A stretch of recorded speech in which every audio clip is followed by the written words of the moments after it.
We have a guest speaker this morning coming to us, Mr. Henry, John D. Henry, will come to us first and speak to the group. Thank you. Good morning. Good morning. I'm going to be as brief as possible, but I can't get long-winded. It's an honor to be standing amongst our war veterans. My name is John Henry. I'm running for District 103 State House Representative. I'm trying to go on the record as one of the youngest candidates in the state of South Carolina. Two things I would like to go over first. First, what our Commander-in-Chief called the strike on Syria yesterday, and what my plans are for the state of South Carolina. Now, I cover Sandy's Island, which is in Pawleys Island, Georgetown, Andrews, and parts of Williamsburg County. That's my district. And it's an honor to step up to the plate because our ancestors has called me and chosen me to pick up the baton that somebody has dropped. I'm not going to sugarcoat anything. I'm going to say it like it is and leave it there. For too long, my opponent has let down the community. 3 years ago when we had that 100-year-old rain flood, a lot of the communities was overlooked. I mean, really overlooked. There was people that was on their homes. They were flooded out. After the water subsided, you know what happens. Most comes in. Then we had FEMA to come in that wanted to give a 1% interest rate on the loan. Because some of the people didn't have property owners. They didn't have insurance on their homes. So, but I went out. I volunteered myself and my service to go and check on our elderlies and check on the conditions so I can get firsthand information on what's going on so I can make a record of a lot of the injustice that's going on not only in South Carolina, but in every city and state. I only can address the state of South Carolina because this is where my residence at. But that doesn't stop me from voicing my opinion and telling it like it is. I'm calling on all of our veterans to become back on active duty, and I'm explaining that reason why. Y'all fought honestly, and diligently. I vow, if elected, and I will be elected, I already won. It's just a battle that I have to face. And I need you guys to have my back and have my support. I have an economic development plan that I've been working on for 8 years. I don't know if y'all remember the last time I was out here, I announced it. We looking to purchase an old slave plantation right down the road here. They're asking $9 million for it. I'm only going to go briefly with that. With that economic development plan, we are planning on building a facility that will house over 3,000 veterans free of charge. Free of charge.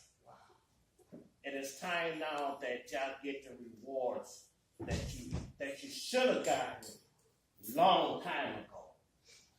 It's a shame that we're in the United States, one of the greatest countries on this world, on this planet, that neglect our veterans. Whether they are in institutions, homeless, on the streets. I've seen videos that just made me weep to my spirit.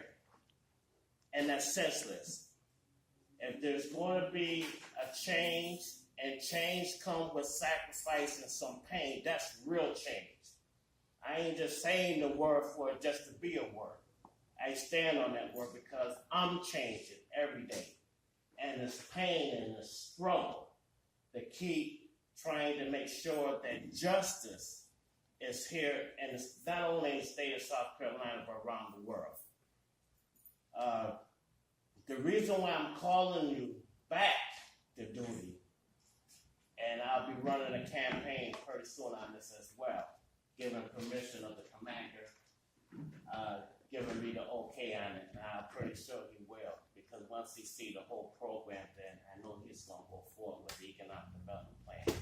Also in the economic development plan is to create over 5,000 jobs here in Horry County and to build over 500 homes. I'm learning this political field, and I'm letting God lead me step by step. We have to change the way politics is being run in the state of South Carolina. I had talked briefly with the ethics department in Columbia, South Carolina, and some of the laws that have been on the books ever since 1972 needs to be revamped. And the reason why I said it needs to be revamped because of the ones that put those programs and those laws in place did not have our intentions at heart.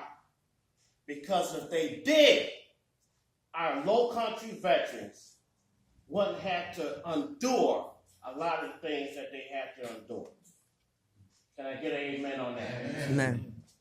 And so as I stand in front of you, I stand in front of you as a teacher, a guide, and a leader, that as long as I stand on my post with you, you don't have to worry. I did what I had to do.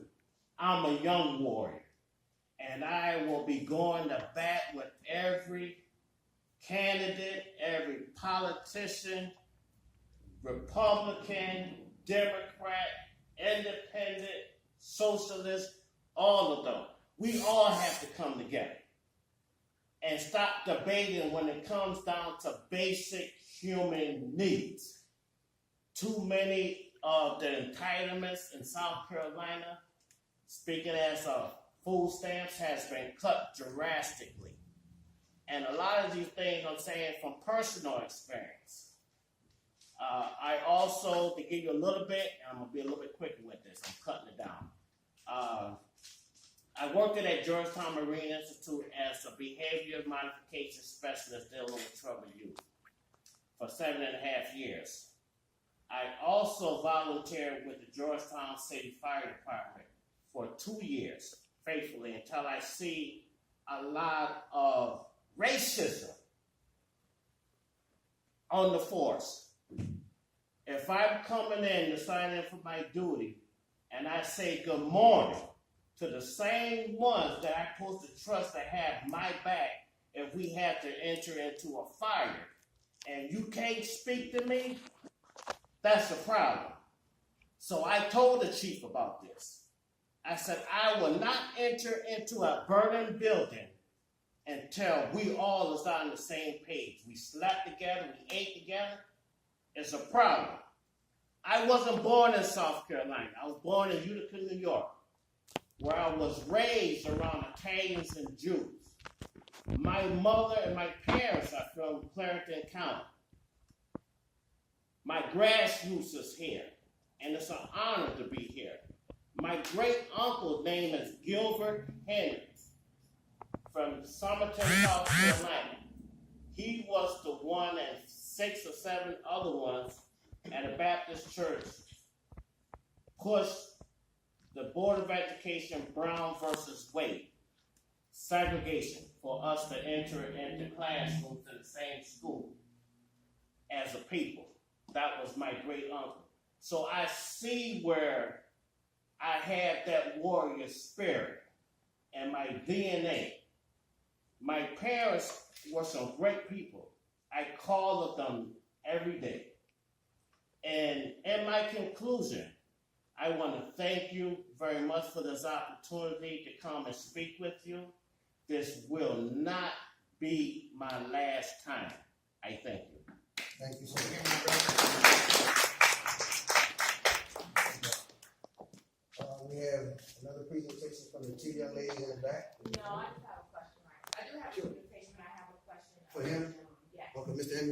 Yes. Yes. When you mentioned you needing veterans to go back to active duty, what did you mean by that? Oh, yes. What I mean by going back to active duty is that our youth is coming up. They here. And they looking for mentors. I know that we don't have that patience like we used to with our youth. I understand that. I have youth myself. But yet, our youth, specifically talking about our males, they are warriors. Whether it's on a positive scale or a negative scale, and they having their pants drooping down, it's a fad. It's a fade. In our era, when we was coming up, we had bell bottoms. And I know everybody can relate to that with the butterfly collar. But yet I see into their spirit that they are looking at us that like we dropped the ball, which we did. Because if we didn't drop the ball and carry on the liberation as a great people, then they wouldn't have to endure half of the things that they're going through now. You see what I'm saying? There's no exception under the rule, whether you're a single parent or both parents in the house. We have over 400 students that graduate every year from the high school. 1% goes on to college. 3% goes on to the military, whatever branch they chooses. But then you have the rest that really haven't decided in 4 years exactly what they wanted to do. So what are they faced? We had the ones that want to just hang out in clubs and bling bling and this and that. But then why is our community do not have the resources that would train them after school? I will bring in a proposal to Columbia when we establish our school system up under the charter system 7 days a week. We have to start competing with China and Japan on a weekly basis. Yes, sir. Quick question. First of all, thank you for your service. I appreciate it. Thank you for speaking to us. Appreciate you talking about education. Yes. And when you said you're running for state rep. Yes. Okay. And of course, you probably know this, but 50% of the education budget comes out of Columbia. Right. And so, and I appreciate you talking about charter school. Here's my question. It's called a GI Bill for kids, parental educational choice. A lot of us in this room probably use the GI Bill. I know I did to go to college. And if people think about the GI Bill, is you take that scholarship, that opportunity scholarship, and you can go to any college in the world. Right.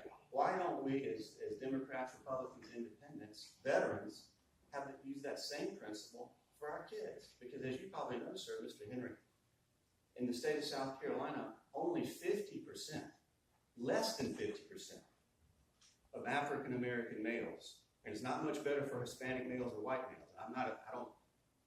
Martin Luther King said you don't judge a person by their skin color, but it is what it is. If less than 50% of African American males are graduating high school in this state, right? Let that sink in. You know that statistic's true. Yes, it is. That is a civil rights issue. That's right. That is a crying shame. That's right. I can't think of any other issue. We talk about veterans homes, we talk about this, we talk about that, it's all important. We talk about economic development, it's all important. But until we get our youth, black, white, Hispanic, Asian, graduate, especially males, no offense to females, but more females go to college, more females are becoming doctors, more females are becoming lawyers. Right. We got an issue with males in this country. Yes, we does. And until we get that situation solved, to me, as a veteran, nothing else matters. That's right. And I'm telling you that if we can't give parents a choice. That's right. As an educator, what's the first thing you say when you have trouble with you? Parents, we need parental involvement.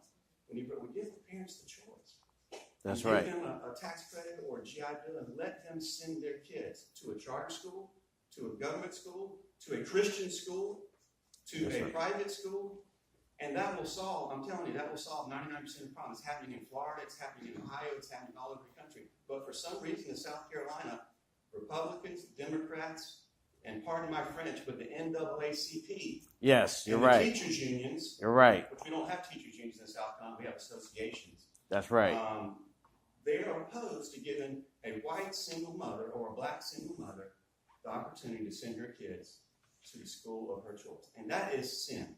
That's right. And I'm not going to, but I mean, no offense to you, but I will not Right. vote for any politician that doesn't give kids and parents a choice. That's right. I agree with you 100%. And that's what I like, somebody that's going to talk real talk. But there's something that we're missing.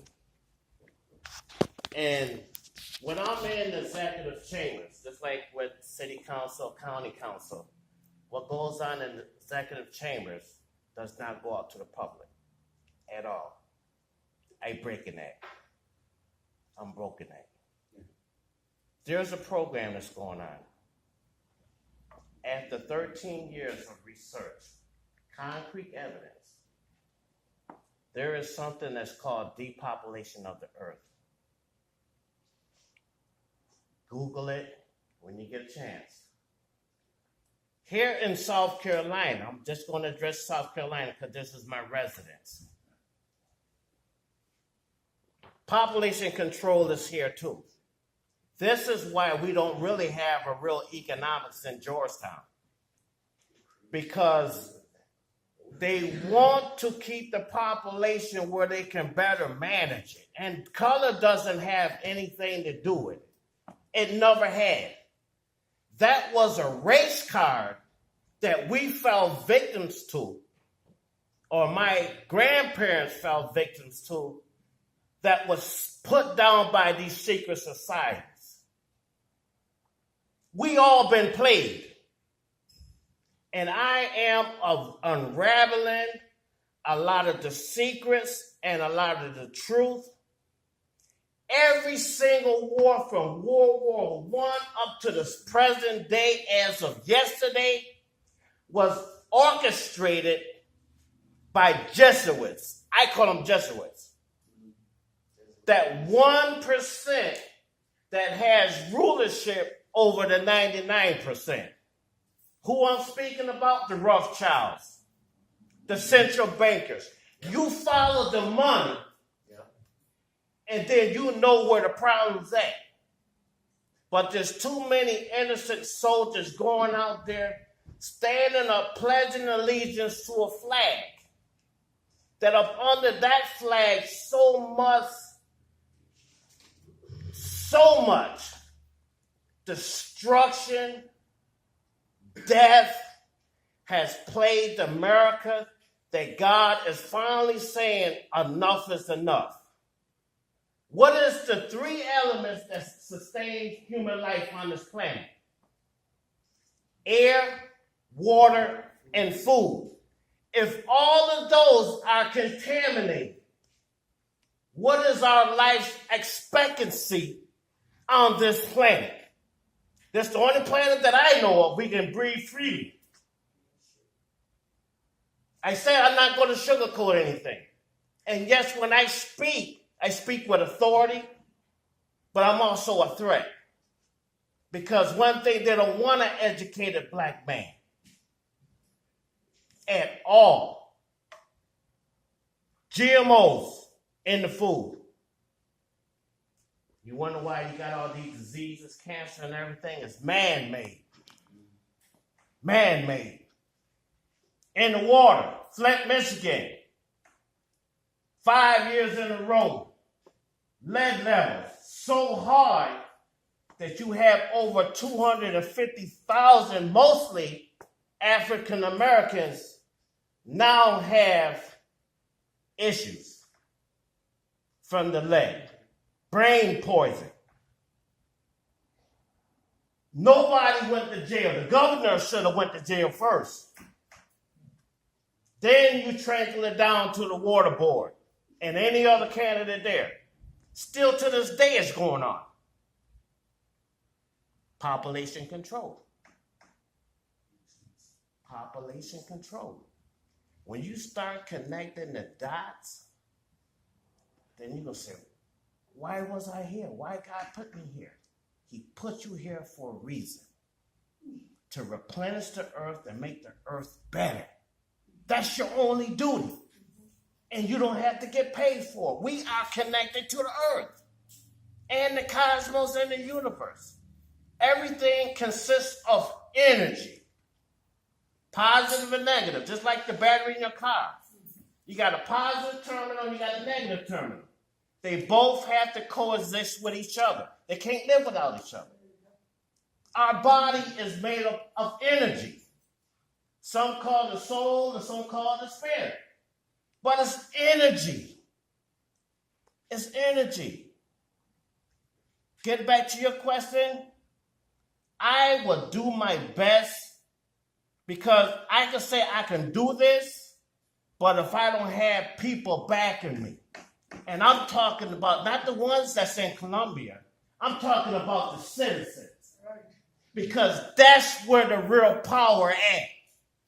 Right here in this room. You rendered the power to come against you, but then we're going to complain. Why? Because we choose candidate to have and carry our best interests while we carry and live our daily lives. It's a game changer. We had the old Jim Crow. Now we are living in the new Jim Crow. And it's real. Those central bankers is not playing. Some people would not even utter the name Rothschild. Chains. All of them. And I'm going to give you a little secret. The last 10 presidents is now known that they all blood family. Even Trump. What's going on in the White House is a fight for power and control between the Illuminati and the Knights Templar. That's all. Everything else is a stage. All it is a stage. And you heard it from me first. You heard it from me first. So is there any other questions that anyone else can want to throw at me real quick? Did you get your question answered? I didn't get my question That's answered. all right. Does all the veterans in here understand what you're being called for active duty for? Because it's not for me, because I'm not a veteran, but I want to make sure that the veterans in this room understand what they're being called for active duty for. That's what I'm saying. He's saying not active duty as far as going back into the military fighting. Right. He's saying active duty in the community And and live. That's right. Mentoring. Mentor. As long as Yes. everyone is clear, because I wasn't. Mentoring and One more training. question back. James Grimm. You talked about a lot of things, Yes. and you're a true politician, and you went from went through all of your views on political stage, and you went, kind of hard for Yes. some people to understand. Right. You went way up there. Yes, sir. I doubt where you were coming from, but you went way up there. Thank you. Yes. But you got to keep it simple for the regular people to understand. I try. You went too far. You went way up there. And if you bring that to the regular people, Yes. you're going to have a big problem. Right. A big problem. So Yes. I think you should let us go on with our meeting now. Okay. All right. Thank you. Come back like you said. Yeah. I will. Okay. Respectfully, I know I did come up high over just about everybody head in here. Not really. I think. And next time I will chop it up a little bit. And no, I do not go on my campaign trail and speak like I speak it, unless I know that they can handle it. I'm taking you out of the darkness. That's basically what I'm doing. Thank you. Thank you, sir. Thank you, Mr. John.